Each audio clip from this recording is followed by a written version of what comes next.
Hi everybody, welcome to our Jane Eyre read-along. Today we are going to start off with chapter 29, and if you remember where we left off yesterday, Jane was finally taken in by a kind family. She got some food, she got some shelter, she got some dry clothes. So we're going to pick up right after she's been taken in by the family. They sort of lead her into a bed, and this is where we're going to start today. So thanks so much for joining me, and let's get started. The recollection of about 3 days and nights succeeding this is very dim in my mind. I can recall some sensations felt in that interval, but few thoughts framed, and no actions performed. I knew I was in a small room and in a narrow bed. To that bed I seemed to have grown. I lay on it motionless as a stone, and to have torn me from it would have been to almost kill me.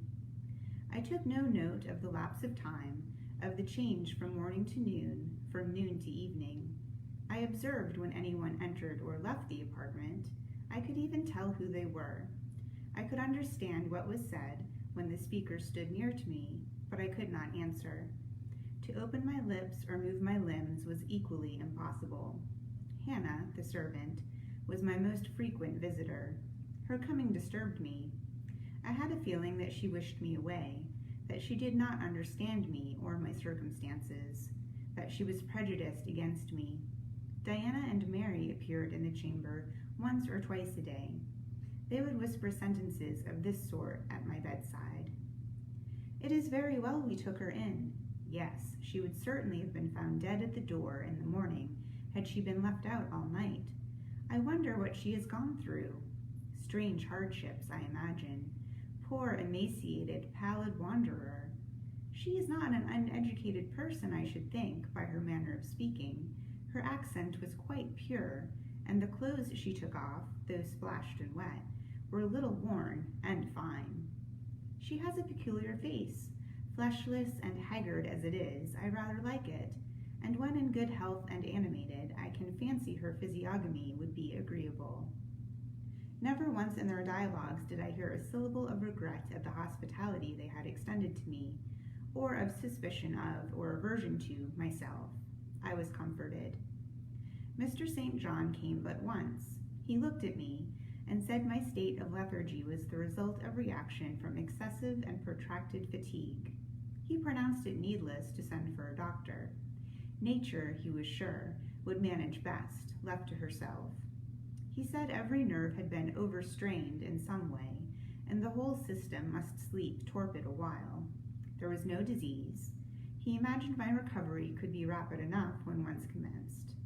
These opinions he delivered in a few words, in a quiet, low voice, and added, after a pause, in the tone of a man little accustomed to expansive comment, "Rather an unusual physiognomy, certainly not indicative of vulgarity or degradation." "Far otherwise," responded Diana. "To speak truth, St. John, my heart rather warms to the poor little soul. I wish we may be able to benefit her permanently." "That is hardly likely," was the reply.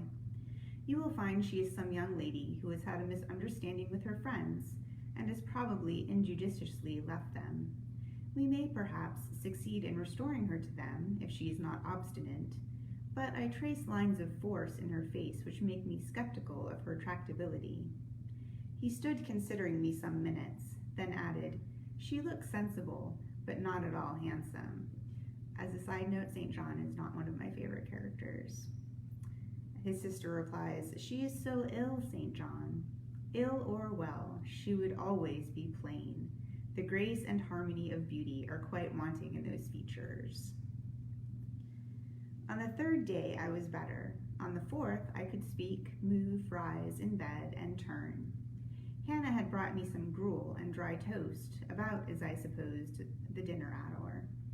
I had eaten with relish. The food was good, void of the feverish flavor which had hitherto poisoned what I had swallowed. When she left me, I felt comparatively strong and revived. Ere long, satiety of repose and desire for action stirred me. I wished to rise, but what could I put on? Only my damp apparel and bemired clothes, in which I had slept on the ground and fallen in the marsh. I felt felt ashamed to appear before my benefactors so clad. I was spared the humiliation. On a chair by the bedside were all my own things, clean and dry. My black silk frock hung against the wall. The traces of the bog were removed from it, the creases left by the wet smoothed out. It was quite decent. My very shoes and stockings were purified and rendered presentable. There were the means of washing in the room, and a comb and brush to smooth my hair. After a weary process, and resting every 5 minutes, I succeeded in dressing myself. My clothes hung loose on me, for I was much wasted, but I covered deficiencies with a shawl, and once more, clean and respectable looking, no speck of the dirt, no trace of the disorder I so hated, and which seemed so to degrade me, left, I crept down a stone staircase with the aid of the banisters, to a narrow, low passage, and found my way presently to the kitchen. It was full of the fragrance of new bread and the warmth of a generous fire. Hannah was baking. Prejudices, it is well known, are most difficult to eradicate from the heart, whose soil has never been loosened or fertilized by education. They grow there, firm as weeds among stones. Hannah had been cold and stiff indeed, at the first. Latterly she had begun to relent a little, and when she saw me come in tidy and well-dressed, she even smiled. "What, have you got up?" she said. "You are better then. You may sit down, you, in my chair on the hearthstone, if you will." She pointed to the rocking chair. I took it. She bustled about, examining me every now and then with the corner of her eye. Turning to me as she took some loaves from the oven, she asked bluntly, "Did you ever go a-begging afore you came here?" I was indignant for a moment, but remembering that anger was out of the question, and that I had appeared indeed as a beggar to her, I answered quietly, but still not without a certain marked firmness, "You are mistaken in supposing me a beggar. I am no beggar, any more than yourself or your young ladies." After a pause she said, "I do not understand that. You've like no house, nor no brass, I guess." "The want of a house or brass, by which I suppose you mean money, does not make a beggar in your sense of the word." "Are you book-learned?" she inquired presently. "Yes, very." "But you've never been to a boarding school." "I was at a boarding school 8 years." She opened her eyes wide. "Whatever cannot ye keep yourself for, then?" "I have kept myself, and, I trust, shall keep myself again." "What are you going to do with those gooseberries?" I inquired, as she brought out a basket of fruit. "Make 'em into pies." "Give them to me, and I'll pick them." "Nay, I do not want you to do naught." "But I must do something. Let me have them." She consented, and she even brought me a clean towel to spread over my dress, lest, as she said, I should mucky it. "You've not been used to a servant's work, I see by your hands," she remarked.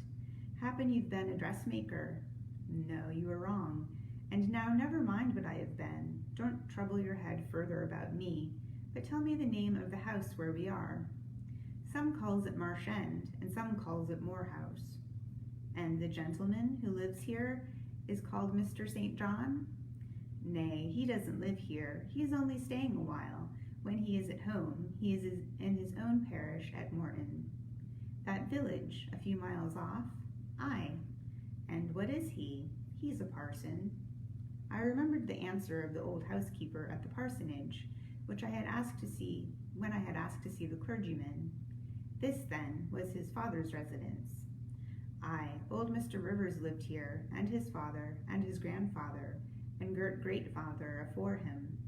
"The name, then, of that gentleman is Mr. St. John Rivers." "Aye, St. John is like his Christian name." "And his sisters are called Diana and Mary Rivers?" "Yes." "And their father is dead?" "Dead 3 weeks, and of a stroke." "Have they no mother?" "The mistress has been dead this many a year." "Have you always lived with the family?" "I've lived here 30 year. I nursed them all 3. "That proves you must have been an honest and faithful servant. I will say so much for you, though you've had the incivility to call me a beggar." She again regarded me with a surprised stare. "I believe," she said, "I was quite mistaken in my thoughts of you, but But there are so many cheats goes about, you mun forgive me. And though, I continued rather severely, you wish to turn me from the door on a night when you should not have shut out a dog. Well, it was hard, but what can a body do? I thought more of the children or of myself, poor things. They'd like nobody to take care on 'em but me. I like 'em to look sharpish. I maintained a grave silence for some minutes. You mustn't think too hardly of me, she again remarked. But I do think hardly of you. Why so much? And I'll tell you why. Not so much because you refused to give me shelter, or regarded me as an impostor, as because just now you made it a species of reproach that I had no brass and no house. Some of the best people that ever lived have been as destitute as I am, and if you are a Christian, you ought not to consider poverty a crime. No more I ought, she said. Mr. St. John tells me so too, and I see I were wrong, but I've clear a different notion on you now to what I had. You look a right down decent little crater. That will do. I forgive you now. Shake hands.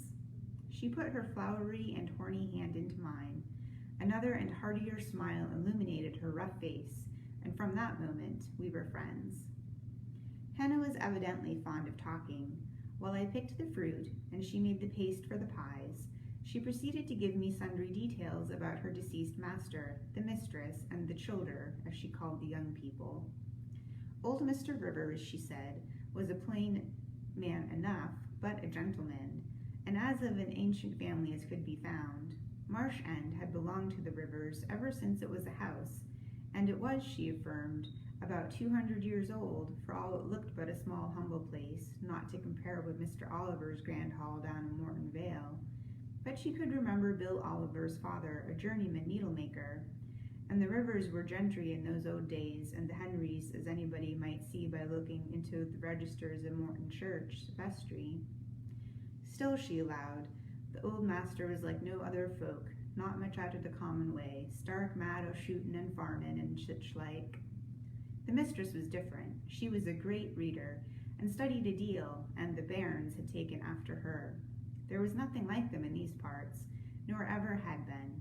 They had liked learning, all three, almost from the time they could speak, and they had always been of a make of their own. Mr. St. John, when he grew up, would go to college and be a parson, and the girls, as soon as they left school, would seek places as governesses, for they had told her their father had some years ago lost a great deal of money by a man he had trusted turning bankrupt, and as he was now not rich enough to give them fortunes, they must provide for themselves. They had lived very little at home for a long while, and were only come now to stay a few weeks on account of their father's death, but they did so like Marsh End, and Morton, and all these moors and hills about. They had been in London, and many other grand towns, but they always said there was no place like home, and then they were so agreeable with each other, never fell out, nor thrift. She did not know where there was such a family for being united. Having finished my task of gooseberry picking, I asked where the two ladies and their brother were now. Gone over to Morton for a walk, but they would be back in a half hour to tea. So that takes us halfway through chapter 29. So now we know it's two sisters and a brother and the housekeeper all in Marsh End that are taking care of Jane right now. So I'm sure Jane will learn a little bit more about them in the second half of this chapter, which we will dig into tomorrow. So I hope to see you again tomorrow at noon. Until then, thanks for watching, and I'll see you next time.